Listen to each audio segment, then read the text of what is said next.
Good morning, everyone. Dr. Armstrong back again with another episode of Tuesday Tips. I am very honored to be back with you again this week. As I said, I will try to keep this going on a weekly basis as my time does allow. Today, in short, what we're going to look at is the uh, positive, toxic positivity. Sorry, toxic positivity. You may be thinking to yourself, there's no way that you can be overly positive. That's just being optimistic. Optimism garners a sense of reality.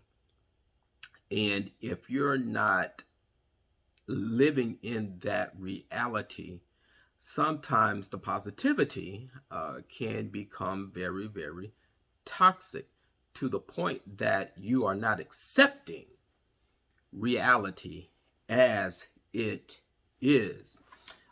If we look at a definition of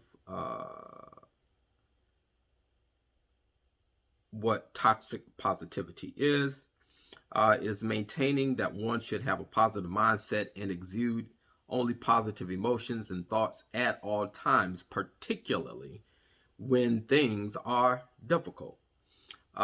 It's a damaging approach as it discounts and discredits emotions that are not positive. In other words, living in a false reality. If we look again at another trait or definition of toxic positivity, um, it's the belief that no matter how dire or difficult a situation is, people should maintain a positive mindset. It is a good vibes only approach to life. And I'm all for having good vibes, but let's have these good vibes in a circumference of reality. Don't allow or let somebody tell you that you just always have to think positive, positive, positive. That's not living in reality, brothers and sisters. Um, so let's look at some forms of this toxic positivity. When something bad happens, such as losing a job, people tell you to just stay positive or look on the bright side. While such comments are often meant to be sympathetic, they can also be a way of shutting down anything you might want to say about your experience. We have to be very, very careful on our experiencing and allowing ourselves to feel what is happening. There could be an injustice done to you during the job. That's something that should be taken into account and not just swept under the rug, if you understand where I'm coming from. Um, Even after experiencing a type of loss, church people are very, very good for this. Everything happens for a reason. This is trying to avoid one's pain and suffering, and just telling them to get over the death or loss of a loved one or a friend. We have to allow people to mourn. There is a difference between mourning and grieving. There's a major difference. That'll be something that I discuss in a different video. When you express disappointment or sadness, someone tells you happiness is a choice. To a degree, that is true.